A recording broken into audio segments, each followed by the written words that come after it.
Welcome to Between the Reads, where we shine a spotlight on some of the most talented Black authors in the industry to discuss their works of fiction and the inspirations behind them. Each episode will dive into the rich and diverse world of literature, exploring everything from historical fiction to romance and speculative fiction to YA and beyond. Tune in as we celebrate the voices of Black authors and the power of storytelling. Are you ready, Boos and Bros? Then sit back, relax, and let's get to it. Cheri is the witty, sassy host of the Leader and Lover podcast and author of the memoir Second Act, launching February 21st. She is an agent for change and has created a platform, Just the Facts, to showcase the magic of Black women and Black love. Her positive words empower and motivate others. Cheri's journey has led her to attracting and marrying her husband Tracy, propelling them both further into purpose. Their incredible love story is featured in publications such as The Black Bride, The Philadelphia Magazine, The New York Times, Essence, and The O Magazine. These spotlights inspired Cheri and Tracy to create a joint platform, Just the Facts, where they equip singles with the tools to help them get out of their own way and begin attracting the partner they desire. Cheri, welcome to Between the Reads. Hello, thank you so much for having me. Oh, that sounded so cool to read. I'm getting used to it all. Listen, it's always surreal when you hear someone else read your bio or talk about you. Someone just wrote an article about me last week, and then the magazine actually made a reel of me today and talked about, my podcast. And I was like, that's me.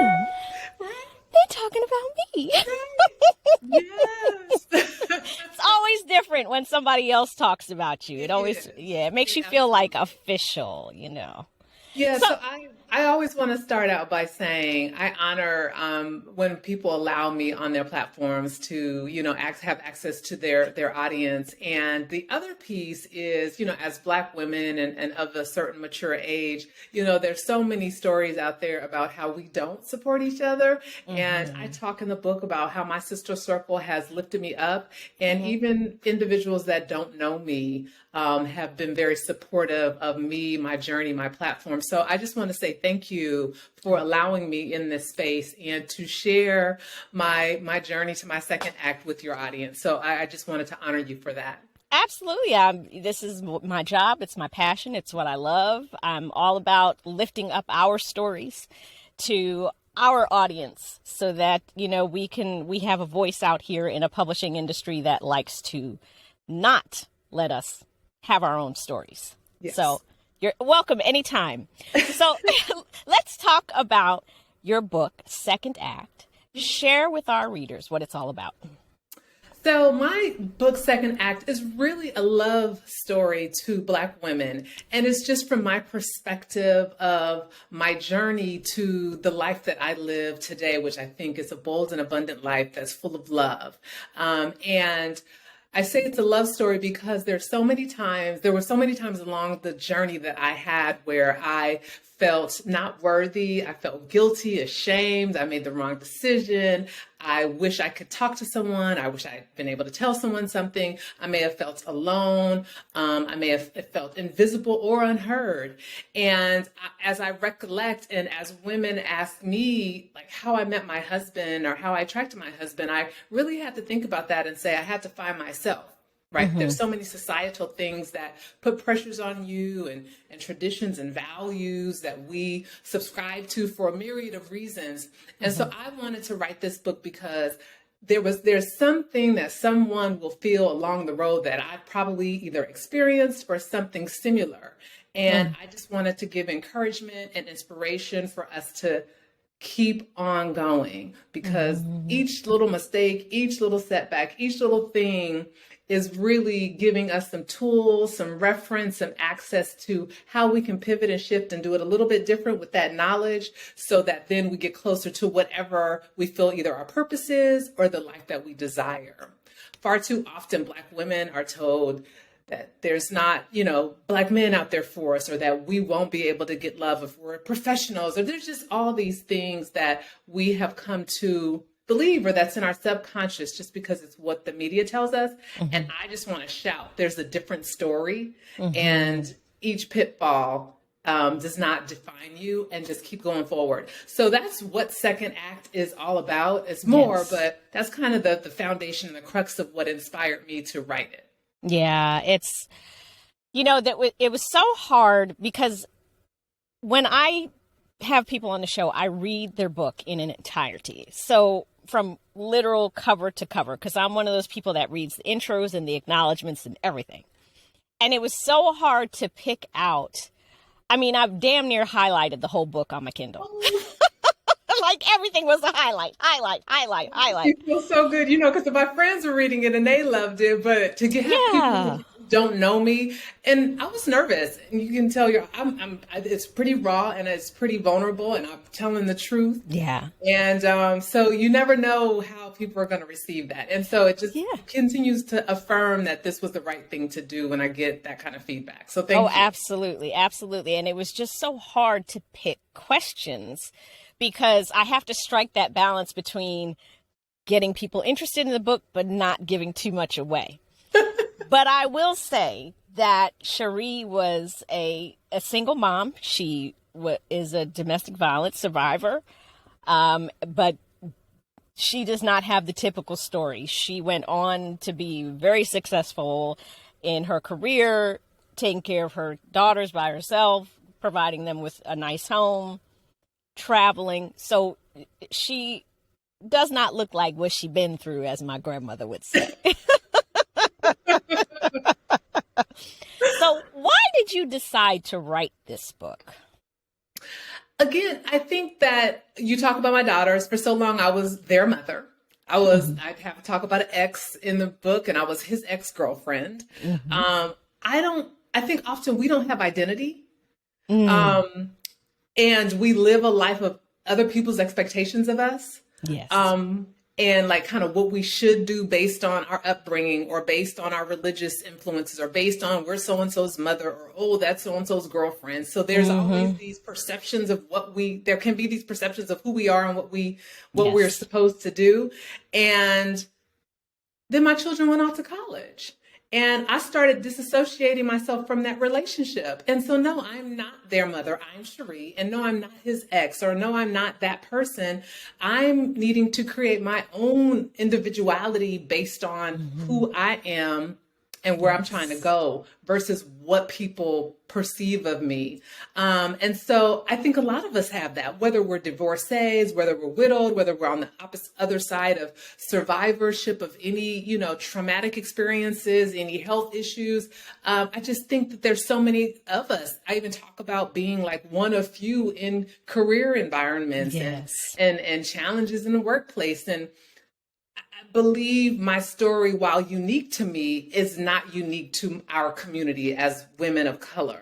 And so I really thought that those words, my husband actually encouraged me to write the book. And he just felt that those words of encouragement needed to be said because, to your point, I'm a domestic violence survivor, but I think my narrative around it is very different than what society has pinned to women that experience abuse, why they experience it, and how they move forward from it. So, I just I rarely look at things as the negative.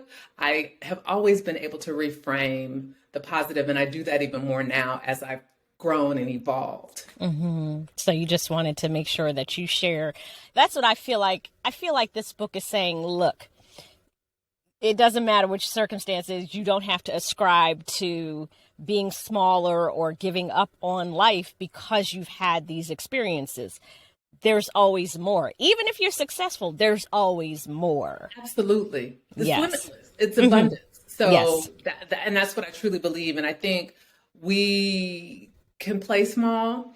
And I think that there can be limits to what we believe we deserve, whether it's subconsciously or consciously. And so, I'm trying to encourage us to all be bold and know that we can have all the things we want and have it in abundance. Absolutely. So I just want to go through some of the nuggets in your book. The first one is where you said before you and your now husband could come together, you had to release the weight of the things that no longer served you, even before you filled out your dating profile. Right. Unpack that for us. Ooh, I had to, yeah. Every time I think about writing the book, it was such an emotional process. Partly because, as you know, I lost people in my on the way at very critical times. But I had been in a box for a very, very long time. Not necessarily that I was a perfectionist, but I definitely tried to make sure that the people that I respected, my mother, my grandparents, that I checked the boxes that they thought I should check. And as a result, I wasn't living authentically. Some of that required that, my mother and I, there was a gap in our relationship. We had an amazing relationship, but she was very religious and I chose not to be, but I had to be on my own path and my own journey. And it did not mean that I don't have a strong relationship with God. It just means that it was going to be different than the way she felt it should be. And I think there's a lot of us that have that. We grow up Southern Baptist or whatever, those very strong denominations are, then I think there's times when we struggle. And I said, you know what, I'm going to bet on that God is a forgiving God and he knows my heart and he's a compassionate person and he's not telling me that I have to do it in this way. And I think that was a tough decision for me at that time, but I think ultimately it served me. Another piece was I was very much one who said, my husband needs to be a doctor or a lawyer or a certain level of education and all the things that society tells us are successful. And as a result, I stayed in some unhealthy relationships because that person looked good on paper. And I think a lot of us do that too. And we're in maybe unfulfilled relationships because on the outside, it looks really, really good, but we are not aligned in the ways that really make you have connections. And so I had to break away from what I perceived to look good, whether it was social groups, whether it was, being tied to certain entities, whether it was the selection of the people that I chose. My husband's formerly incarcerated. Now he's very successful. And my friends tease me and they say, stop saying that. You act like you picked up Tracy from prison. But he is formerly incarcerated and he does not have the extensive educational background that I have or that I'm used to. And 10 years ago, I would not have selected him or attracted him, but he is the most amazing man. And I learned so much from him. And I realized I was limiting myself. So those were some of the things that I had to release the weight of some of that. I also had to understand how some of my fear was keeping me stuck in certain places, jobs, relationships, geographies, and breaking away from that fear, shifting careers, going from the West Coast to the East Coast, all those things just kept expanding me. And so, just really, and leaving everybody I knew, to go somewhere where I knew very few people. So all those things were pieces, weights that I had to release myself from that opened me up. And I was lighter and it just opened me up to receive more love and more expansion. Absolutely. You remind me of this bag that my mother bought me, and it has a black woman with wings. And under it says, how you going to have wings and don't fly? Yeah. Yeah. And it's just like your book was so emotional for me because in my 50s now, like you said, I was Arnold's daughter. I was Anna's daughter. I was Tim's little sister because he was the track star all through school, and I was just... Another connection we have. Well, see, we have so much in common, and then in college I kind of got... Well, community college I didn't because my dad worked at the community college where I went and I literally grew up there. So I was Arnold's daughter and I looked just like my dad. So people be like, you got to be related, and then at Hampton, that was my first taste of me because I wasn't anybody's anything. I was just me. But then I got married and, then I'm somebody's wife and somebody's mother. And I always volunteered at the kids' school. So I was Adriana's mom and Aaron's mom. And now here I am in my 50s, and I started this podcast in my 50s. And this is like mine. Yep.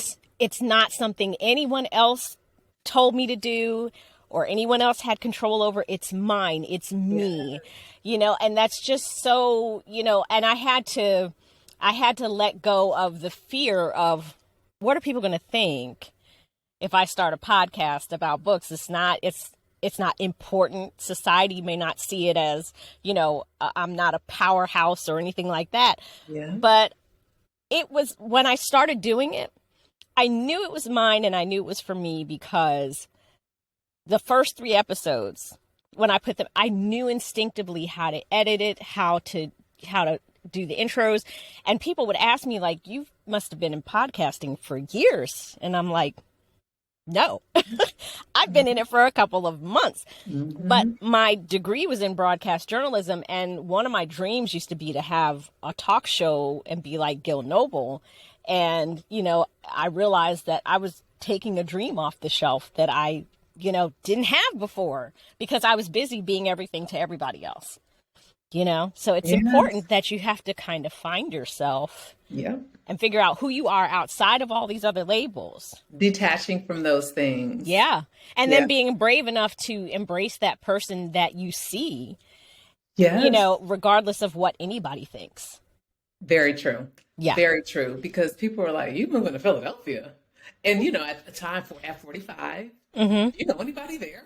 It was, and even my career shift, it was one where age and gender and ethnicity were all unique. And so, being willing at that age to kind of start over, but knowing that was just going to be a launch pad to the next thing. And it was, I got kicked out. They saw my maturity and my business acumen and all those things immediately. And my career accelerated. But to your point, just not having the fear and I just always felt like I just kind of let my spirit guide me, let the universe help me navigate. And more than anything else, my journey of healing was like really trusting myself. Far too often I was trusting other people. Let me run this by you. Let me double check this. Belaboring, making decisions and things. And I just started getting quiet and seeing how it felt to me. And if it felt good, I was going to do it.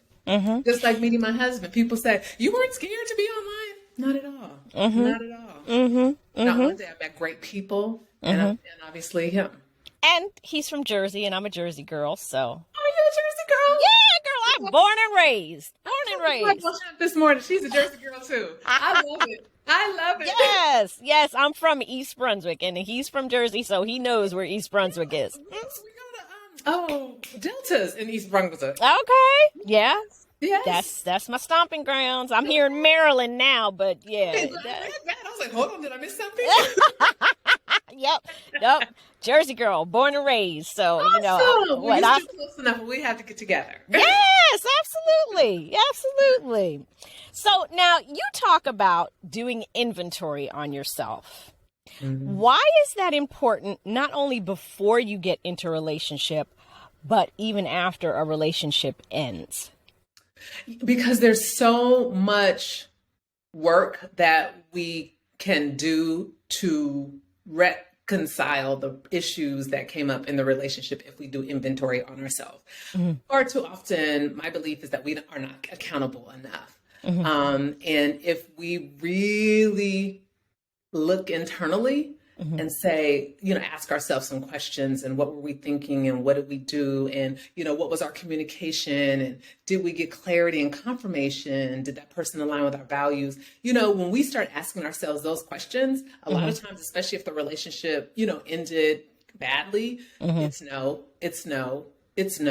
Or I probably saw a yellow flag and I didn't really pay much attention to it, or I saw a red flag and completely ignored it, or I was afraid to rock the boat, so I didn't ask the hard question, or maybe I saw something and I didn't confront it because I don't know that I wanted the answer, or maybe I didn't want to be alone. So when we're really take an inventory of ourselves, Mm-hmm. we can see where some behaviors continue to show up in relationships, because usually it's a different name of the individual, but it's the same person because it's a reflection of some of the things that we need to heal, Mm-hmm. address, and reconcile. Mm-hmm. And then, that prepares us, or should prepare us, to be ready for and better for the next relationship. Mm-hmm. So I'm always saying, that we need to be looking internally.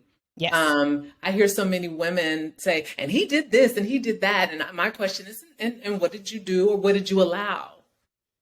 Right. And why? Mm-hmm. Because unless it's, an extreme egregious case, and it can be, but if it's just normal relationship stuff, no one makes you stay there.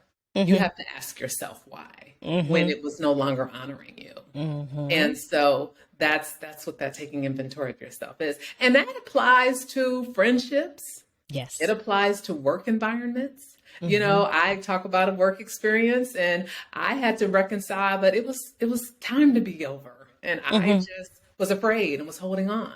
Mm-hmm. So that being honest with ourselves Mm-hmm. is, in my opinion, one of the first steps to the healing process. Mm-hmm. And sometimes, just like it happened for you, when you try to hold on, that's when God says, okay, well, I'm going to make you let go, whether you want to or not. You will. And then you're just like, but I loved how you were like, I'm going to go to Africa and I ain't going to deal with this right now. Y'all ain't going to do nothing to me. Y'all ain't going to fire me. Y'all going to have to wait till I get back. But there was so much waiting for you on the other side of that trip when you returned. There was. I met a special young lady who's still, one of my best girlfriends. We're actually celebrating her birthday this year in Ghana later on in the year. Okay. And there were so many transformative things that happened once I started letting go of things that I was holding on to. Yes. Yeah. Yes, that letting go. Because it's like my grandmother always used to say, and it sounds so cliche, but she would always tell me, keep your hands open when I was little. And I never understood that really until later. And she never would explain it to me. She's like, you'll understand.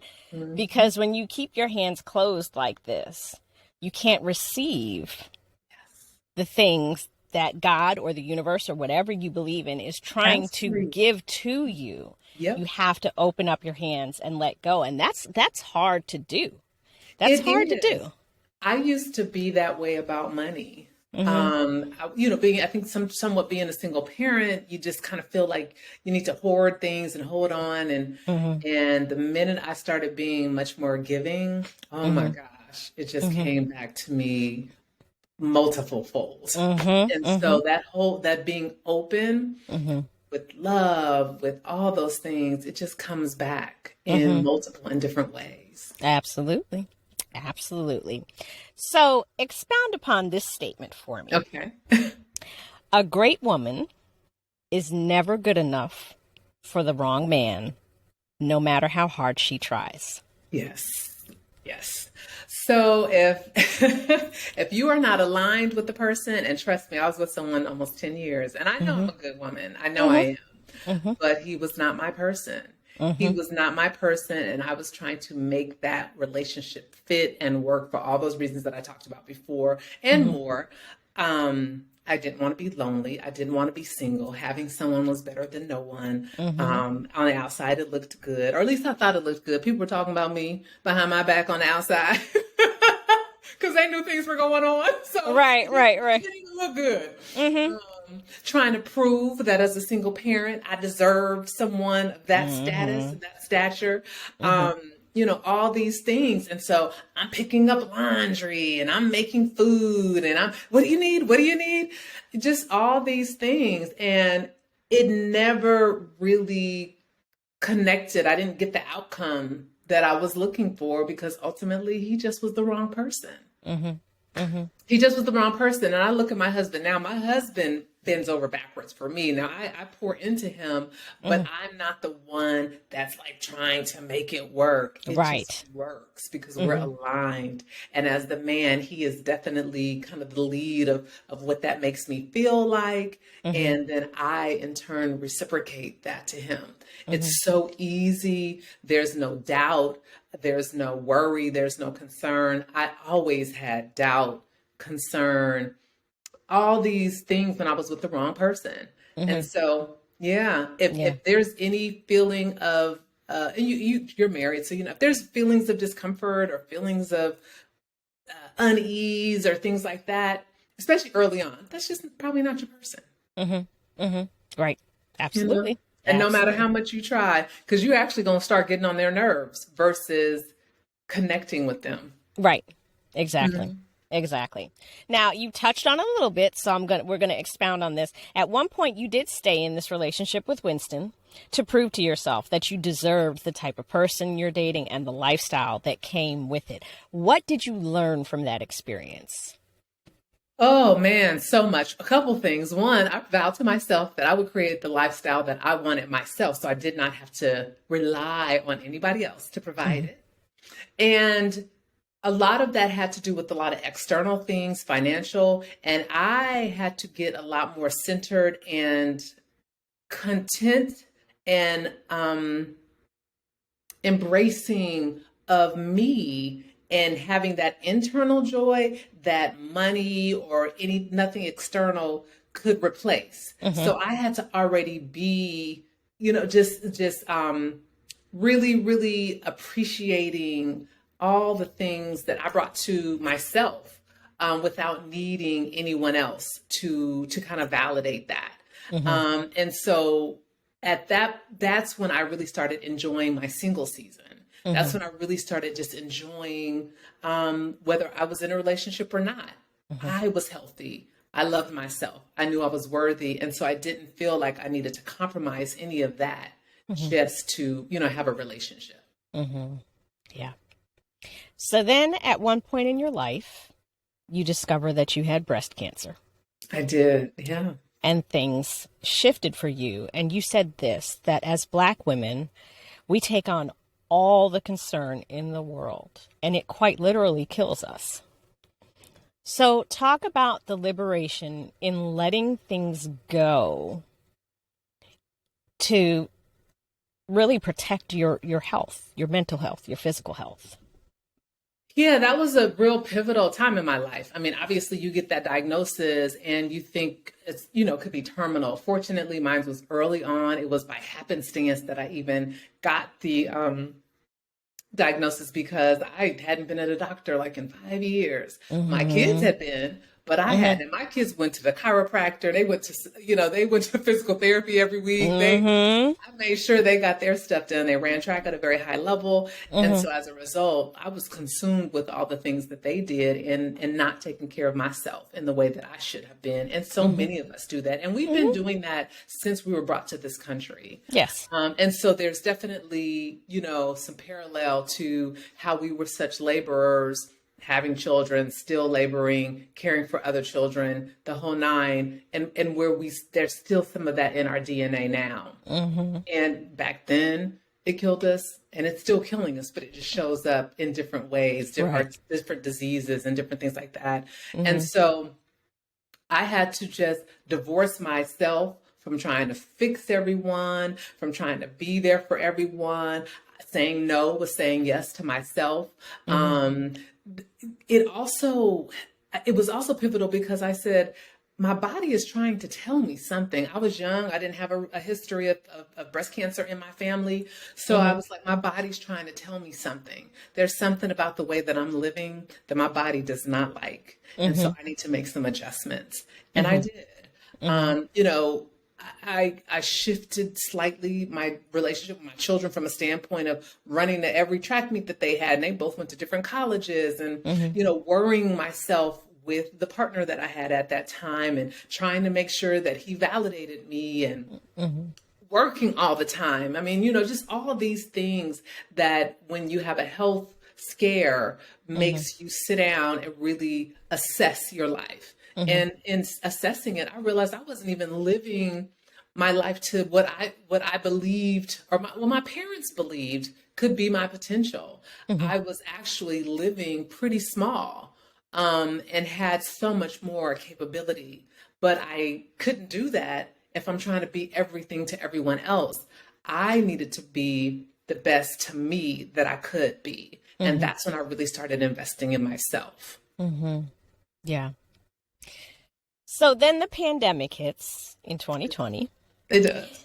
And you go from being a jet setter for work and for pleasure, just all the time, go, go, go. If it's not for work, you're visiting friends, you're having fun, you're going on trips. Yep. All that ends and you're stuck at home. Yep. And you stated that,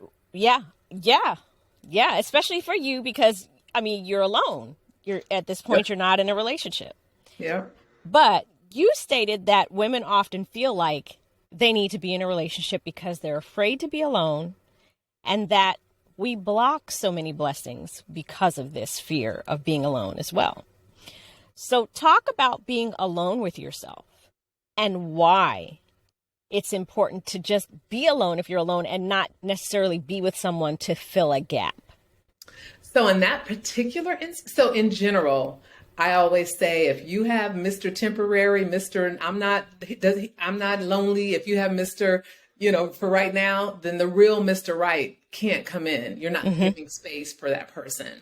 In that particular scenario, I had dated two gentlemen pretty seriously in Philadelphia, and both of them, I was able to break up with them, but on good terms. It was my first time being able, and I talk about, some of the shifts I made to just communicate that we just weren't aligned. There was nothing catastrophic, no problem. It's just, I knew that there were these little nuances that wasn't my person. And so I stopped seeing both of them right before one, probably 6 months before the pandemic, and the other literally was with me during my birthday weekend, and which is in January, and the pandemic was in March. And I could have they both called to check on me. They were both pure gentlemen. I mean, they went grocery shopping for me, bought me food. I really lacked for nothing. And they both said, "Hey, do you want to come over and quarantine with me?" And I was like, you know what? No, I'm okay. My old self would have gone for the comfort. My old self would have gone, because not only am I alone in my physical home, but think now, I'm at that point, 4 years into being into a whole new part of the country. And while I have good friends on the East Coast, it would not have been like quarantining on the West Coast with family and lifelong friends. So I was alone, and it would have been so easy for me to have snuggled up with either of them and quarantined with them.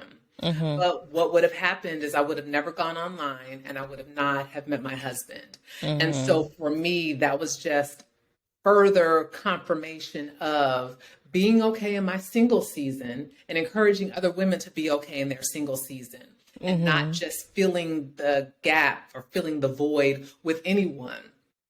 And again, as a result, I was able to meet my husband, and I would not have if I had quarantined with either of them.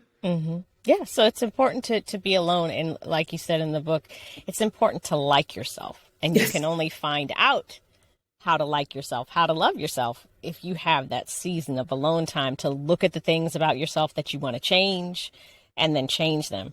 Yeah. But still, poor Reggie. Poor Reggie. No, he was a sweetheart. I felt so bad for him. I was like, oh, Reggie, come on. Yeah. I mean, I know he wasn't your person, but still, I was like, poor little Tink. I know. I know. He just wasn't my person. Yeah, he wasn't your person, but still, I was just like, oh, man. And I look back on pictures now, and I'm like, yeah, he wasn't my person. I just remember reading how you said that, here you were celebrating, and you had your powerhouse girlfriends, and he just shrunk. He just didn't know what to do in that space with those women. And I was like, come on, man. You gotta step up. That there's so many different components of exposure and confidence, and so those aren't things that you would traditionally think would be problematic in relationship, right? Right. It's not the he cheated, or it's not that we had a big argument. It was just in ways that he perceived himself and how he showed up. And I need a protector, Right. a real protector. Right. And so you can't get small, Right.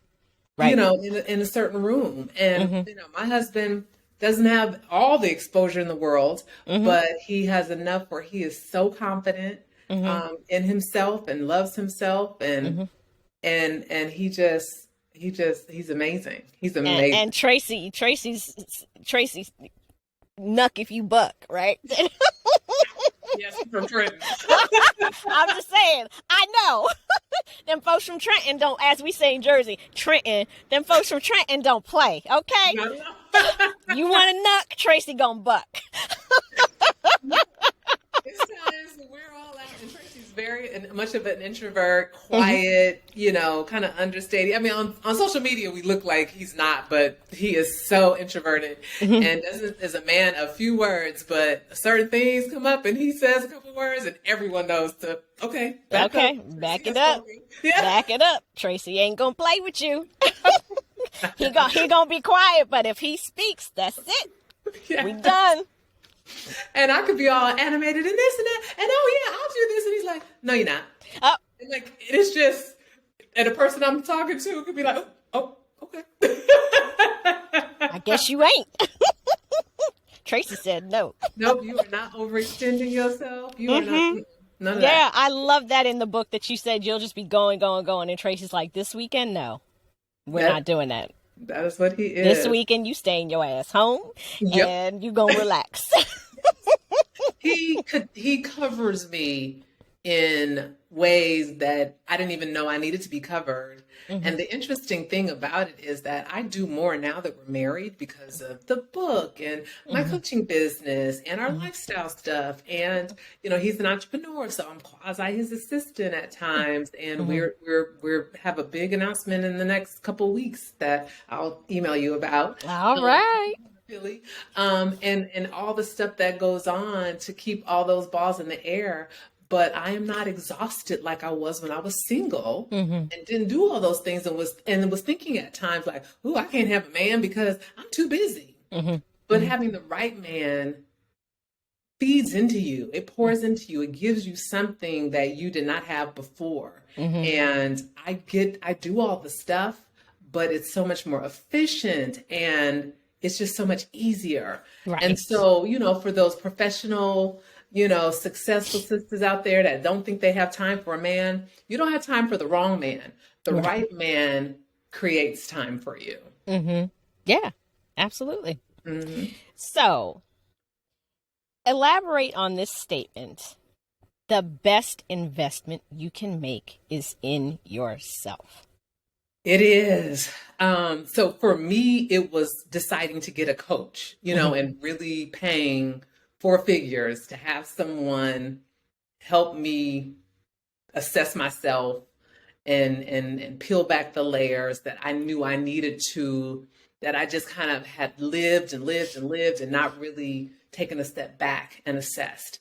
Some self-awareness I needed some accountability. I needed some of those things that I don't think I was disciplined enough to actually do.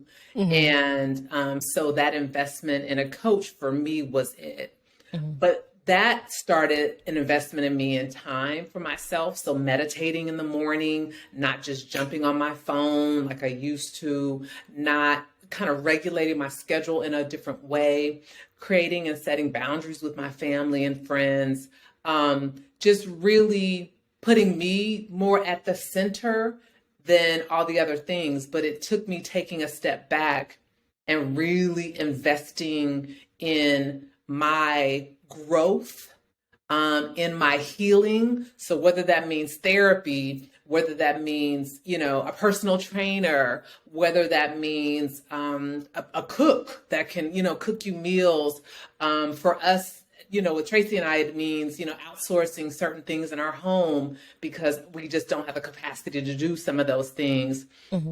Investing in yourself is you'll get the most return on that investment than anything else. Like I just was saying, granted, Tracy is mindful of my bandwidth and what's on my plate, but also us investing in us gives us more time as well.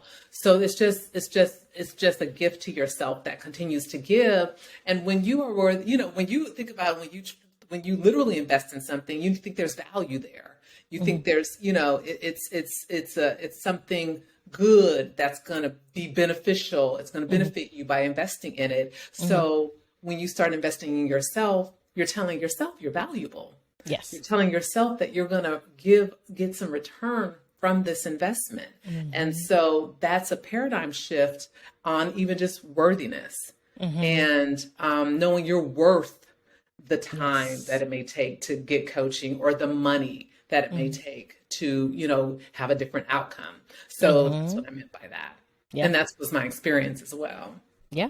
Yeah, absolutely. And it's so, even if it's just taking the time to fix what you don't like about yourself, it doesn't necessarily have to mean spending money on someone else if that's what you want to do. Like for me, that part hit home for me because I had a partial hysterectomy back in June because I had a uterus that I looked like I was 6 months pregnant. Oh my goodness. And so I had sat with that decision for a long time. Am I going to have this, or am I going to try one of the other options first? And I finally decided to have it because no matter how hard I worked out, I still looked like I was pregnant. And so I would always give up. But now that that's out, this January hit and I said, okay, we're going to take this seriously, and I'm going to fix what I don't like about myself, because I was never a heavy set person. I was always petite. And, you talking about investing in yourself, it was confirmation for me because I'm investing in myself. I started in January, and Mondays and Fridays are my cardio days. Wednesdays are my weight days. And now I'm intermittent fasting and I'm eating keto with my husband. And now here I am, and I've lost 11 pounds, 7 inches in my waist, 4 inches in my thighs. Yes. And I'm starting, I've got into jeans that I couldn't wear just last month. So for me, that investment in me was, making sure that I'm taking that time to exercise for me to get back to where I want to be. So when you're investing in yourself, it could be a coach, it could be a personal trainer, it could be a chef, or it could just be taking the time to take care of your body. Yeah.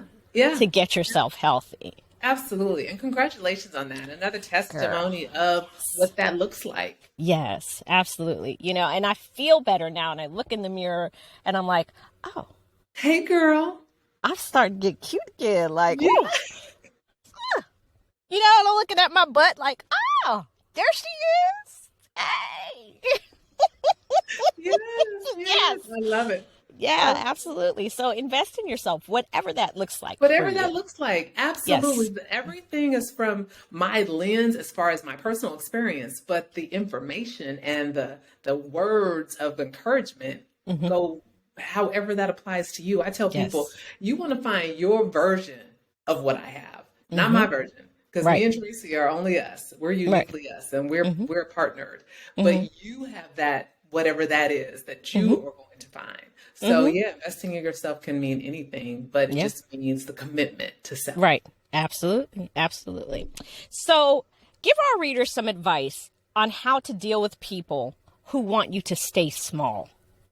Ooh, yes. I don't do people that want me to stay small. I have just really gotten clear on what feels good to me. I've really gotten clear on what my boundaries are. I've really gotten clear on who I am. I understand that not everybody is going to be in my world, in my circle. I am not interested in pleasing anyone who is not okay with me being my true, authentic self, even at work.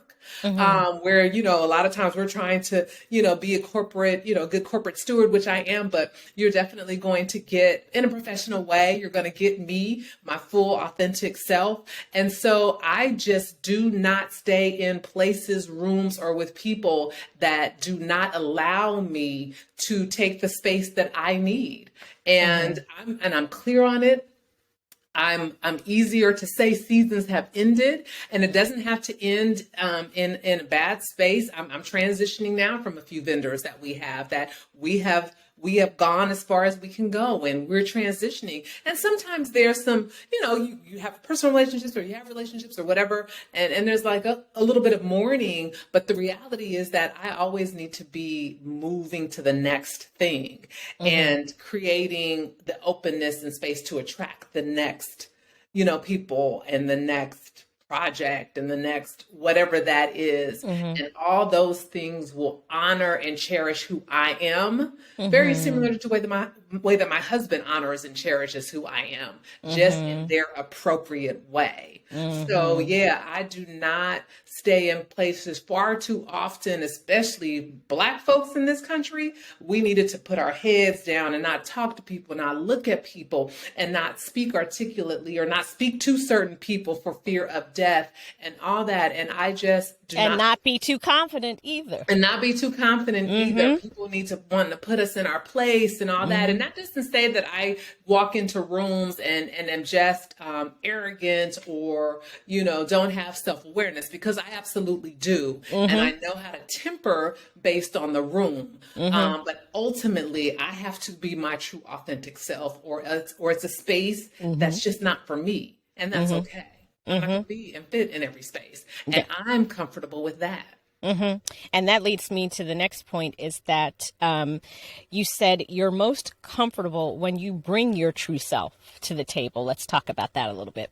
I am, and I think I talk about different interviews and hair and, being natural and whatnot. And because that's the thing for us, there's still a lot of us that press our hair before. I mean, I think the natural movement has been in play long enough where I think we are starting now to feel comfortable in that. But there was a period where we felt like we needed to straighten our hair to conform. And it's not what I'm going to do. And it's not what I'm going to encourage my sisters to do. I cannot give you the talents that I have that will support whatever it is that you have engaged with me to do if I feel like I can't be my true authentic self. If I feel that I can't say something, or once I feel like I can't say something regularly, I'm feeling like, again, this journey is over, or it's coming to an end, because I just am my best self when I can just be truly authentic. Absolutely. Yeah. I can't bring a piece of me to the party. Nope. It doesn't work. Nope. It just doesn't work. Yeah, you absolutely, I can think of a time in my life where I had some so-called friends that I always had to shrink myself around them. I couldn't talk about any of my accomplishments because then it was, oh, you think you're cute, or you think you're better than me. And, and at first I was just like, what are you talking about? No, I'm just, you shared something you're doing. Now I'm sharing something I'm doing. I thought we were having a conversation. And, it was hard to walk away because this was, these are people that I really enjoyed being around. But one day I sat down and realized, I saw just some meme on the internet, there's always like advice, but this one piece hit home when it said, never be around people that you have to make yourself small around in order to gain their friendship. And that it just hit. And it was just like, I didn't even talk to him in person, just sent him an email, said, I'm out. Yeah, my dad was really good for me not dimming my light. Now, there were moments of where I had lack of self-awareness, where I was shining too bright, and I just needed to know how to temper that better. But yeah, I my confidence is one of my superpowers, and my vulnerability and authenticity is another. And I think, when so many people say, what do you think it's about you and Tracy that inspires people, or that, helps them gravitate towards you? And I say, I think it's just because we are truly authentic. And I think that makes us relatable. Yeah, absolutely. And we have a really amazing life, and we're both successful, but we just regular folk. No, you ain't though. Not really. Okay. I'm just saying. Well, I'm just saying, not really. I mean, yeah, but not really. I mean, y'all strike me as the kind of people, if I meet you, you be humble as hell. just, but no, not really. Y'all Okay. are amazing. I'm just saying. We are, but we recognize also that we like to sit at home and just do regular things too. Mm-hmm. We've Mm-hmm. been blessed and fortunate to do some amazing things and to be on some awesome platforms and Mm-hmm. together to be a really a force that, Right. we think we are good stewards of the Black love narrative. Mm-hmm. But at the same token, again, he'll put on his little do-rag and I'm in my scarf and we just go home and I it's love it. all good. We are I just love as it. comfortable with that as we are when the glam squad gets us all done up Right. and whatever. So Right. Right. Right. there Right. is Right. no difference. Right. Yeah, absolutely. You just as comfortable in one as you are in the other. Absolutely. And Tracy wrote from the block to the boardroom. He goes into prisons and teaches and people come to our office. And I was just talking to a person, a potentially assistant candidate. And I was like, hey, you got to be ready to talk to Governor Murphy and to the dude that just came home from prison. Because Mm-hmm. that's our universe. That's our Mm-hmm. reality. And Mm-hmm. everyone is the same. Yeah.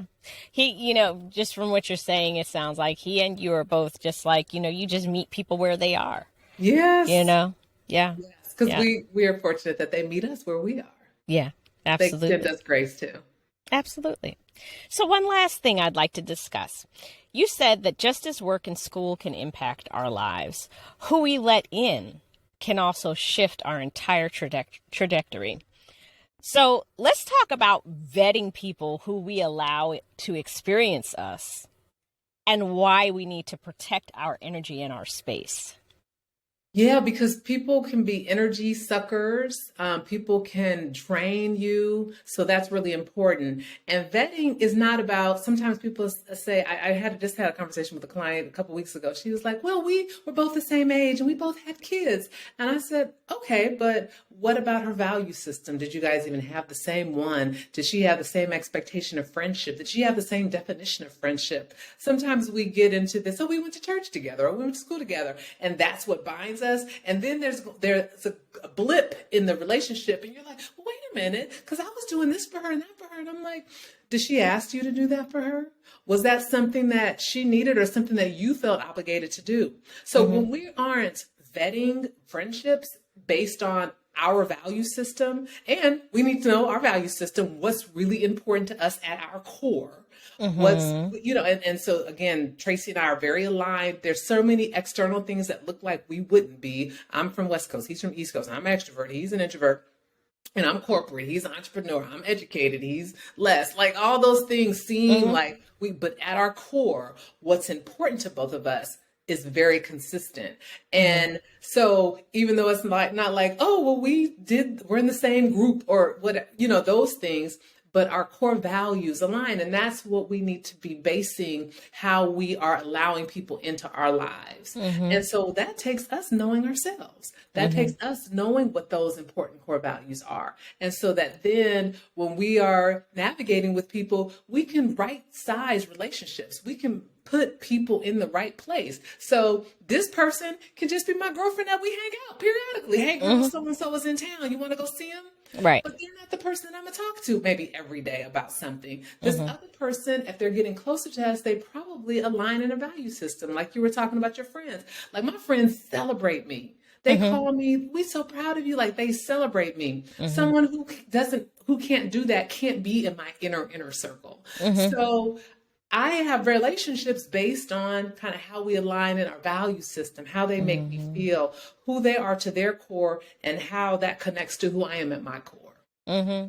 Yeah, and vetting people, people like, oh, vetting, oh, what are you so stuck up? People, people are less than you, and like, no, listen, Has nothing to do with that. it has nothing to do with that. It has to do with I have to protect my space, I have to protect my peace, I have to protect my energy, and like you said, you let the wrong person in, and it's that saying that I used to think about it and it used to just bother me until I realized that it was actually true that you are the reflection of like the 6 people The five closest to people you. around you. Yeah, Yep. the 5 people around you, and it's Hmm. really true. So if that's true, Because when you're hanging with these people, you're picking up their habits, you're picking up their thoughts about things, their views about things. That's going to affect you. So you really do have to vet who you're around.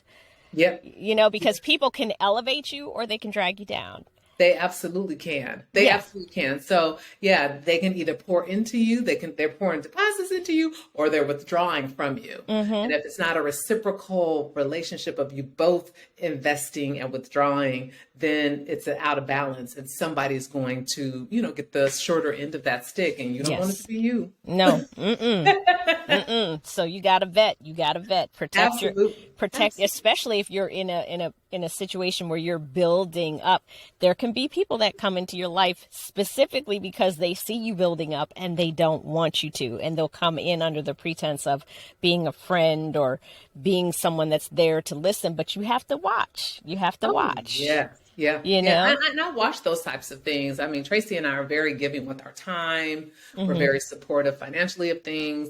And, if I notice, and Tracy's really like that, and if I notice that people don't just call him to check on him and only call for his endorsement or his support, then I start looking at that. Yeah, Because, absolutely. again, the relationship has to be reciprocal. And everybody that's in your corner isn't for you. Correct. Yeah. So. So.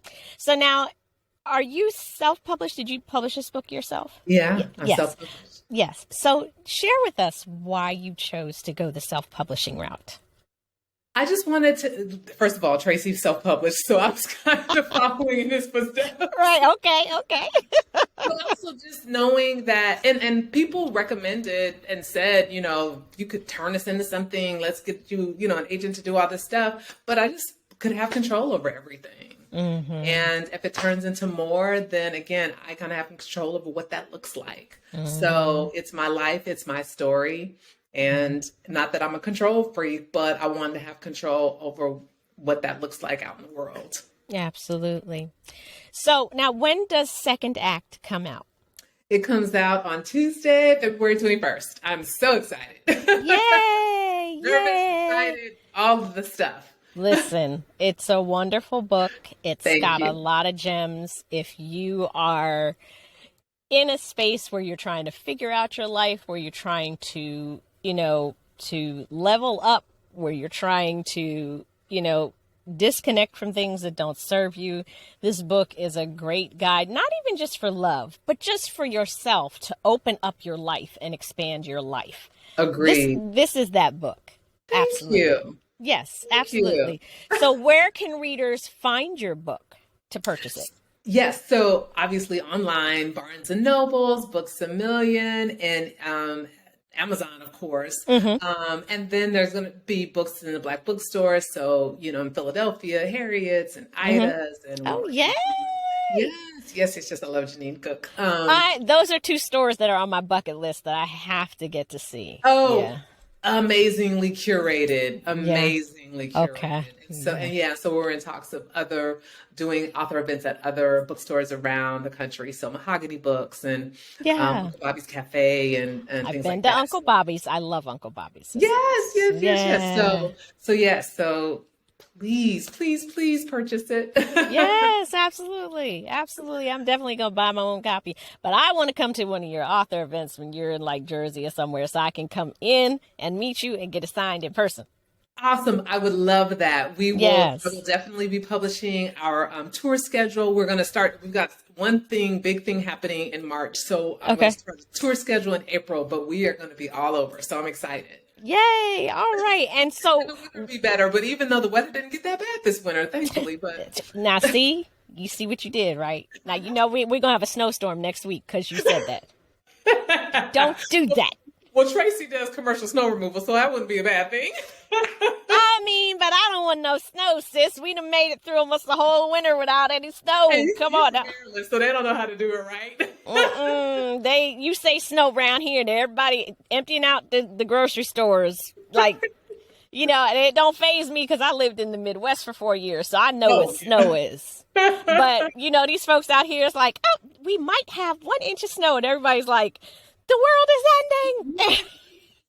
I know I tell Crazy. people I'll go to Rochester, I'll go to Buffalo, but I'm not going to no Maryland, no North Mm-mm. Virginia, none of Mm-mm. that. Mm-mm. I'll go to Rochester in the dead of winter in a snowstorm, and they'll be like, "Hold our beer while we get this done."